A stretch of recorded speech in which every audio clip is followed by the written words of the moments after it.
Bismillahirrahmanirrahim. Alhamdulillahi rabbil alamin. Assalatu wassalamu alaika ya sayyidi ya Rasulullah. Khudh biyadi qallat hilati adrikni.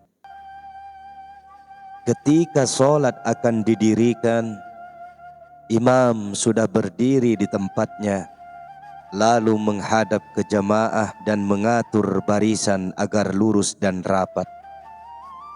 Menurut salah satu pendapat ulama, tugas ini wajib bagi imam berdasarkan hadis dari Anas bahwa Nabi SAW bersabda, "Luruskan barisan kalian, karena barisan yang lurus itu bagian dari kesempurnaan sholat." Hadis riwayat Bukhari dan Muslim. Selanjutnya, imam melakukan takbiratul ikhram dengan mengucapkan Allahu Akbar secara nyaring hingga didengar oleh makmum. Begitu pula takbir intiqal atau takbir pemindah dari rukun ke rukun lainnya. Dalam sholat berjamaah, imam hendaknya meringankan bacaan atau tidak membaca surat yang terlalu panjang.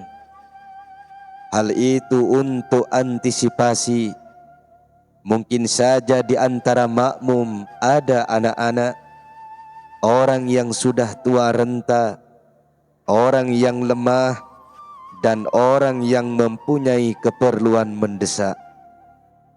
Hadis dari Abu Hurairah radhiyallahu an bahwa Rasulullah sallallahu alaihi wasallam bersabda, "Manakala seseorang di antara kamu salat bersama-sama orang banyak, maka hendaklah ia meringankan atau memendekkan bacaan surat atau ayat-ayatnya."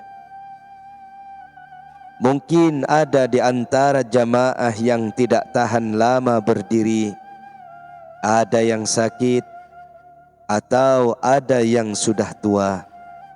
Dan manakala seseorang dari kamu itu salat sendirian, maka silahkan ia memanjangkan bacaan sekehendaknya.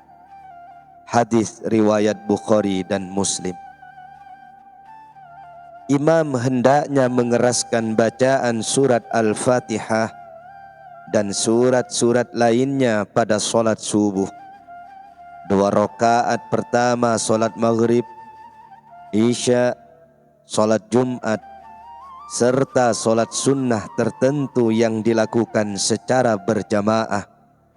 Misalnya solat Idul Fitri dan solat Idul Adha, solat tarawih, witir pada malam Ramadan, dan lain-lain. Setelah membaca Al-Fatihah, disarankan untuk surat lainnya sebaiknya imam diam sejenak guna memberi kesempatan kepada makmum membaca Al-Fatihah, sehingga pada saat imam membaca surat, mereka dapat mendengarkannya.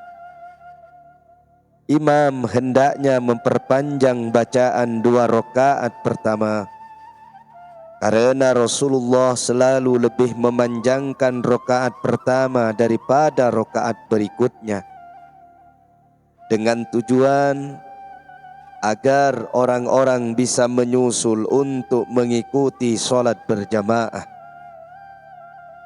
Setelah salam, hendaknya imam diam sejenak, lalu memutar tubuhnya menghadap ke arah makmum yang ada di belakangnya. Jika di antara makmum ada kaum wanita, maka hendaknya masjid diberi tabir. Imam yang mengikuti cara sholat Rasulullah tidak akan dikeluhkan oleh jamaahnya.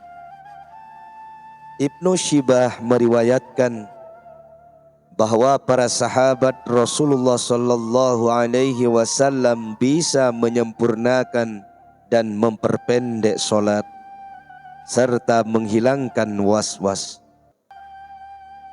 Memperpendek solat maksudnya meringankan solat bagi makmum yang bermacam-macam kondisinya.